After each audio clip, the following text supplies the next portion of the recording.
বাজারেরটা আর কিনে খেতে হবে না। বাসায় যদি এই রেসিপি দেখে তৈরি করে নিতে পারেন, সারা বছর ঘরেরটা খেতে পারবেন স্বাস্থ্যসম্মতভাবে।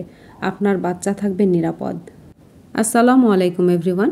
মণিমার রান্নাঘরে আপনাদের সবাইকে প্রাণ ঢালা ভালোবাসা। কেমন আছেন সবাই? আশা করছি সবাই খুব ভালো আছেন। আলহামদুলিল্লাহ, আল্লাহর রহমতে আমরাও খুব ভালো আছি। চলুন তাহলে টমেটোর রেসিপি আমরা কি তৈরি করব সেটা দেখে নিই। টমেটোর তৈরি করব সস। আমি এখানে নিয়েছি 1.5 কেজি টমেটো। এই 1.5 কেজি টমেটো আমি পরিষ্কার করে ধুয়ে নিয়ে আসছি। এবার আমি কেটে নেব। দেখুন কি সুন্দর কালার হয়েছে। টমেটো এখন অনেক সস্তা। আমি 10 টাকা কেজি কিনেছি টমেটোগুলো। এত ভালো টমেটোগুলো, কিন্তু আধা কাঁচা আধা পাকা ছিল। বাসায় নিয়ে আসার পরে এরকম লাল হয়ে পেকে গেছে। আর টমেটো কেটে মাঝখানের যে সাদা অংশটা আছে সেটা আমি ফেলে দিচ্ছি, আপনারা একটু দেখে নেবেন। এই সাদা অংশটা থাকলে টমেটোর কিন্তু ফাঙ্গাস ধরে। আমি যখন ডিপ ফ্রিজে রাখি সারা বছর টমেটো, তখন কিন্তু আমি এই মাঝেরটা কেটে ফেলে দিই। এটা রান্না করতে গেলেও কিন্তু শক্ত হয়ে থাকে, খেয়ে ভালো লাগে না। সবগুলো কেটে আমি ফিরে আসছি। টমেটো কাটা কমপ্লিট। এবার যাব চুলাতে। দেখুন কি সুন্দর কালার, টকটকা কালার। এবার টমেটোগুলো সেদ্ধ করে নিব। তার জন্য কিন্তু কোনো পানি ব্যবহার করব না। টমেটোতে প্রচুর পানি বের হবে। ঢাকনা দিয়ে ঢেকে রাখলাম। লো আঁচে রাখতে হবে যেন টমেটোটা খুব ভালো মতো সেদ্ধ হয়। এর মাঝে আমি বাকি উপকরণগুলো তৈরি করে নিব। 1/2 কাপ নিয়েছি তেঁতুল, আর ভিনেগার নিব 1/2 কাপ। তেঁতুলগুলো আমি ভিনেগারের মধ্যে ভিজিয়ে রাখব। এখানে কিছুটা ভিনেগার দিয়েছি, সবগুলো ভিনেগার ব্যবহার করিনি। তেঁতুলটা ভিজতে থাক। টমেটো মাঝখানে আমি একটু নেড়ে দিব যেন খুব ভালো মতো চারিদিকে সেদ্ধ হয়। 10 মিনিট পরে আমি ফিরে আসছি। এটা আবার ঢাকনা দিয়ে ঢেকে রাখবো। একদম সেদ্ধ হওয়ার পরে আমি ফিরে আসছি। সেদ্ধ হয়ে গেছে। এবার টমেটোর খোসাগুলো আমি বের করে নিব। যেহেতু গরম আছে অনেক, সেজন্য এটার সাহায্যে আমি টমেটোর খোসাগুলো আলাদা করে নিলাম। এবার ব্লেন্ডারে নিয়ে আমি এটা ব্লেন্ড করে নিব। একদম মিহি পেস্ট হয়ে গেছে। কি সুন্দর দেখুন। যে তেঁতুলটা ভিজিয়ে রেখেছিলাম সেই তেঁতুলের এখন কাঠ বের করে নিব। আরও একটু ভিনেগার দিলাম, দিয়ে ভালো করে ওটা কাঠটা বের করে নিলাম। এবার এটা চেলে নিব যেন খোসা টোসা যে কিচ্ছু না থাকে।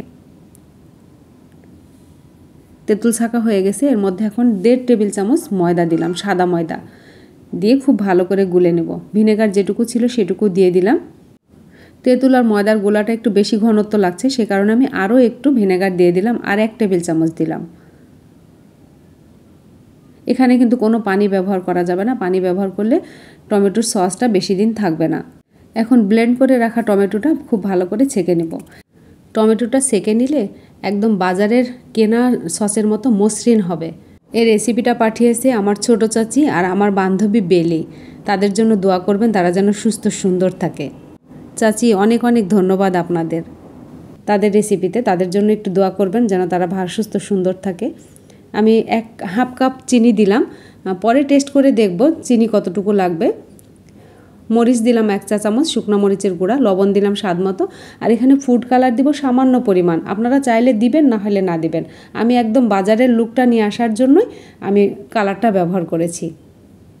কিছুক্ষণ নেড়ে চেড়ে এবার তেঁতুল আর ময়দা দিয়ে যেটা গুলে রেখেছিলাম সেটা দিয়ে দিব।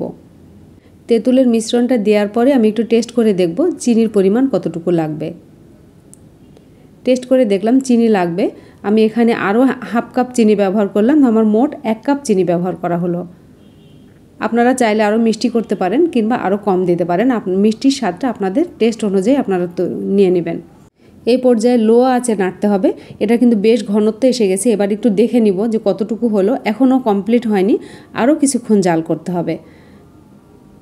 বারবার এরকম করে দেখে নেবেন, তাহলে বুঝবেন যে ঘনত্বটা কেমন হয়েছে। আমি আর একবার দেখছি। এটা দেখে মনে হচ্ছে হয়ে গেছে, তারপরে একবার টেস্ট করে নিব। হ্যাঁ, আমার এটা সসটা একদম কমপ্লিট। এরকম করে টান দিয়ে দেখবেন যেন দুইটা সস পানির মতন গড়ে আসছে কিনা। যখনই দেখবেন যে পানির মতো আসছে না, বুঝে নেবেন হয়ে গেছে। আমার সস রান্না কমপ্লিট। আমি ঠান্ডা হওয়ার পরে ফিরে আসছি। এবার বোতলে নিয়ে নেব।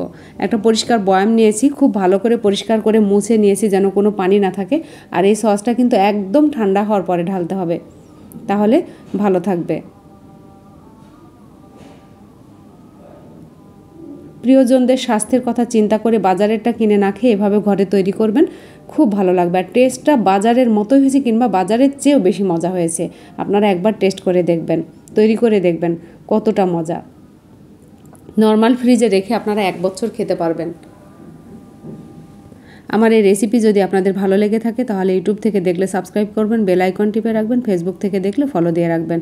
তাহলে নতুন রেসিপি আপলোড করার সঙ্গে সঙ্গে আপনারা নোটিফিকেশান পেয়ে যাবেন। লাইক, কমেন্ট, শেয়ার করবেন ফ্রেন্ডস অ্যান্ড ফ্যামিলির মাঝে, যারা নতুন তাদের শিখতে সুবিধা হবে। আপনাদের একটা লাইক, কমেন্ট, শেয়ার আমার রান্নার প্রতি অনেক আগ্রহ বাড়িয়ে দেয়। আজকে এ পর্যন্তই রাখি। আল্লাহ হাফেজ।